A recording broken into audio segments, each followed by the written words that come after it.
We are in the middle of chapter 3, the person and chastity. We just looked at the rehabilitation of chastity, and now we look at the section called the metaphysics of shame. So the first section is called phenomenon of sexual shame and its interpretation. So we'll look at the question of what is shame? Why do we experience it? And we're looking specifically at sexual shame, surrounding the sexual values, our bodies. And so this section will give us an insight into how shame plays a role, a good role in love. So we typically think of shame as, hiding something bad, like we're ashamed of something and we're ashamed of, I don't know, what we did or what our thoughts were. And it's not necessarily something that has to be bad. John Paul II, he gives an example of shame regarding good things. Like if we did a good deed that we want to keep hidden, but it gets found out, then we might feel a certain shame around it because we wanted to keep it hidden. So shame has to do with wanting to keep things private, but uh, but it becoming like public, exposed to the perception of others. He contrasts the experience of shame with animals. Animals don't feel shame. They feel fear. They want to run away from things, but they don't try to hide things. I mean, to give a crude example, if there's a dog that's going around humping everything, like they don't feel shame about doing that. If you like try to shame the dog, hey, like what are you doing? I mean, if you could theoretically communicate that, they wouldn't feel shame. I mean, they just do what their instincts drive them to do. It's because they don't have an interior life. And they don't have an interior life where they want to keep things private, but they don't want other people to find out about it. And humans, by contrast, do have an interior life. So, especially regarding sexual values, we want to keep it interior. We don't want other people to perceive it. So,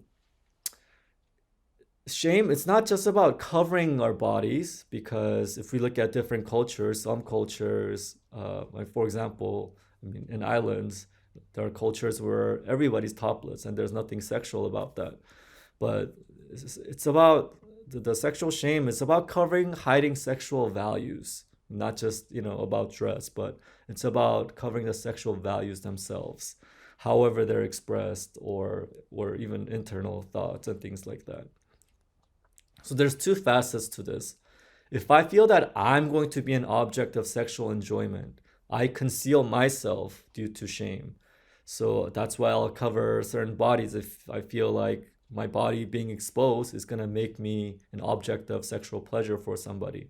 I want to protect myself from being an object of use, so I that shame leads me to cover myself so that I don't become used. Another facet of shame is that if I respond improperly to a sexual value I observe in somebody, I become aroused physically or I have lustful thoughts, I want to conceal that because my shame uh, leads me to conceal that. My shame says, oh, I shouldn't be doing that. Like, I shouldn't have this attitude. And so it prevents me from using the other person or something like that. And so I feel shame. But shame, it's not just about concealing for to avoid a utilitarian attitude. It's not just about I hide something so that I end up not using. It's also about revealing the value of a person. It's for concealment for the sake of inspiring love. And this is an important point about shame, because when we cover things, like if I cover myself, I'm revealing a value about me. I'm By covering myself, I'm saying I'm not an object of use. There's something deeper about me that you should see. So shame leads to that. It also inspires love, right? It inspires love because I don't want to use the person. Like I shouldn't be reacting in a way where I want to use the other person for my sexual pleasure. So it helps to me to get on the path of love rather than use. So that's how shame can be a good thing. In cases of a married couple enjoying physical intimacy within marriage, why does that need concealment when it's something authentic and good and love is there? It's because the love between the spouses, it's interior. It's between them. But to the outsider, they'll still look at that and derive sexual pleasure from it. And the couple has to protect their love from being degraded into something of sexual pleasure for others. The second section is called the law of absorption of shame by love. And so, we've just seen that the feeling of shame is a positive thing. And nevertheless, this feeling of shame kind of disappears in a relationship over time. And when this happens the right way, John Paul II calls this the absorption of shame by love. We've just talked about the cases in which, a married couple, even though they conceal their, sexual intimacy from outsiders, amongst them, between the two, the sense of shame disappears because there's love between each other. That's an example of love absorbing shame. And love doesn't eliminate shame. Absorb doesn't mean eliminate. In fact, if we're talking about shame, it strengthens it in a sense, and it gives way to love, because shame is there to avoid using others as objects of my pleasure or from being used as an object of pleasure. So when love grows, that sense of not being used, not wanting to use, it only grows. But that sense of protection, or I have to hide this, it gets absorbed by love, because love kind of rises above this tendency to use and this need to protect that. Repeatedly, there's an emphasis on the value of affirmation of the value of the person, which has been a very important theme thus far. Just a reminder, affirmation of the value of the person is seeing the value of the other person because he or she is a human person, remembering how we're supposed to treat another human being, regardless of what they're like. How are we supposed to treat a human being with an interior life? There's a certain sacredness and reverence we have to have because it's a human person. There's this divine quality to their inner life. And so, love leads me to strive for the highest good of the other person. And so when we love a person, when we treat a person as we're supposed to, then the shame loses its reason for existence, because shame is there to pave the way for love, to put up the walls when there's a tendency to use for pleasure. But, when there's love, shame loses its reason for existence. And so that's how shame gets absorbed by love. So when this love, this affirmation of the value of the person and willing the good of the person, when that permeates my sexual attraction, the emotional attraction, that's when love is truly strong. It's not about an absence of emotions or anything like that. Repeatedly, John Paul II talks about how everything just has to be properly integrated. Emotion's important, but it just has to be permeated with these higher values. Affirmation of the person, willing the good of the person. That's when our love is strong. If the emotions aren't there and it's just some intellectual acknowledgement of what's good and what I'm supposed to do, what love is, that's not what we're aiming after. It's when our sensuality, sentimentality, that's permeated by these higher values. So we've made the point that shame gets absorbed by love. And towards the end of this section, he talks about something different. So between two people, as the emotional tie, emotional attraction grows, shame disappears, it weakens. It may not be a mature love. It may not be something in which they're truly understanding and committed and willing the good of the other. seeing each other as human beings. But it may be kind of emotional stage, and that can still feel like love. I mean, many of us know that feeling. And even that can still lead the feelings of shame to disappear. We drop our guards with each other. And in such a case, it's not true love that has absorbed shame. Okay? So shame being absorbed by love is when two people are truly committed to each other, and they've concretely expressed that commitment to each other, as they do in marriage. And when that commitment and self-sacrifice, self-giving for the good of the other, that's concretely there, as in marriage, that's when there's a context in which shame can be fully, properly absorbed. If we don't understand this properly, it can lead a couple to think that physical intimacy is okay because I don't feel shame, and we feel amorous feelings, love feelings that feel like love. We feel that for each other, so that's kind of gotten rid of this need to protect myself, or this tendency to use. And so I don't feel that, because these feelings hide all of that. And so they can think sexual intimacy is proper. And certain things can contribute to this, whether it's just somebody can naturally have less sensitivity to like values, or more inclined towards expressing themselves sexually, or social factors.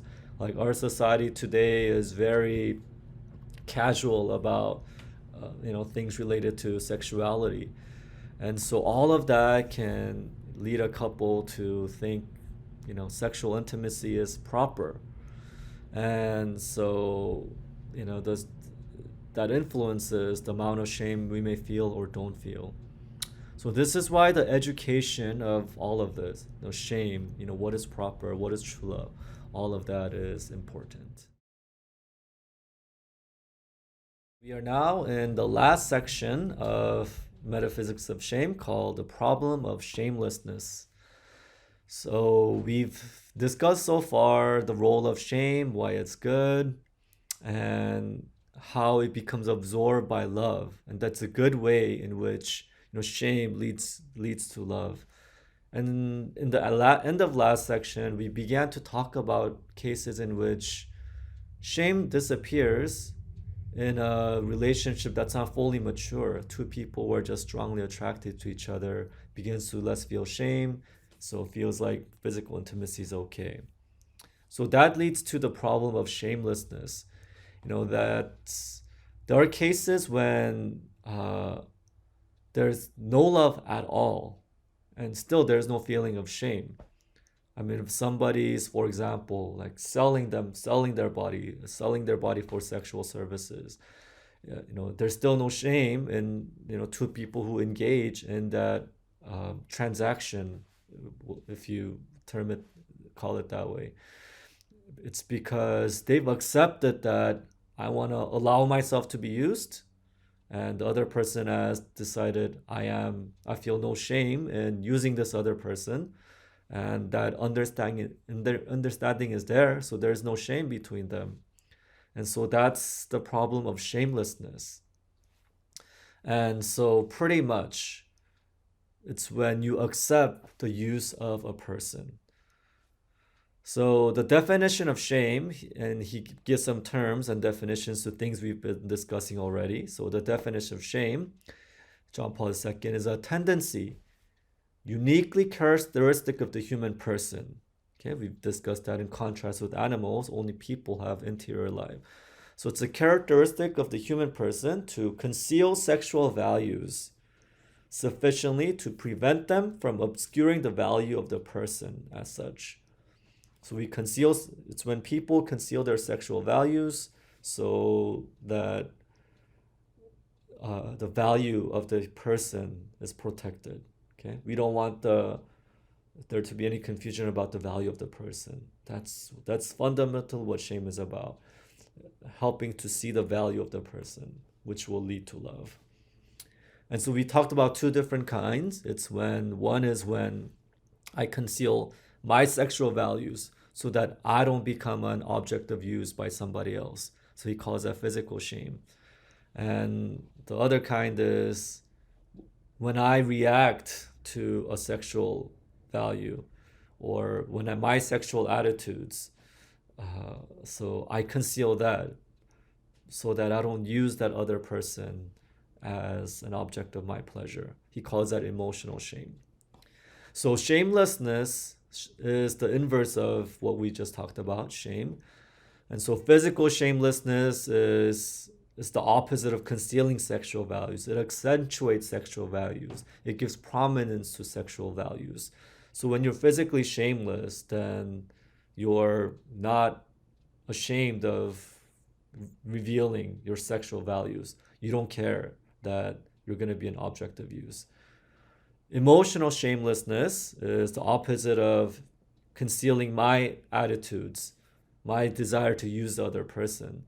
So when that comes up, you're rejecting that and you're okay with the fact that you want to use other people for sex and my pleasure. And so when you have that attitude, that's an emotional shamelessness. And we see both cases of that, cases of both in our society prevalent today. And he ends this section by talking about, modesty, dress, art, and pornography. And this is all, 1950s or 60. This book was written in 1960 Poland. And so these problems are much worse today. But we're not trying to set standards for modesty and dress because, fashion is relative, so modesty is relative. Different cultures and times have different standards. But what does pertain to all cultures and times is when there's a deliberate displacement of the true value of the person, by sexual values, that's something that's always immodest and bad. So you're not paying attention to the true value of the person and you're emphasizing sexual values. If you do that and you promote the dress in a way that accentuates sexual values rather than trying to reveal the value of the person, then that's immodest. Nakedness in itself isn't immodest. There are contexts in which it's proper. I mean, bathing, medical situations, things of that sort. But so the context is, important, and your intention. And so same with art and pornography, all right? The intention to accentuate sexual values, intentionally hiding the deeper value of the person. That's the bad part, when you're just focused on the sexual values. And again, that's prevalent today, and this is a problem that needs to be addressed. The shamelessness. Like, we expose sexual values for use. We think attitude to use for sexual pleasure okay, and that is something that needs to be fixed. The sexual values in themselves are not bad. They're part of human love, which is good, which is important. And it's when those things are emphasized, the sexual values and emotions, they're emphasized to obscure the true vision of love, true vision of the human person. That's when things become problematic.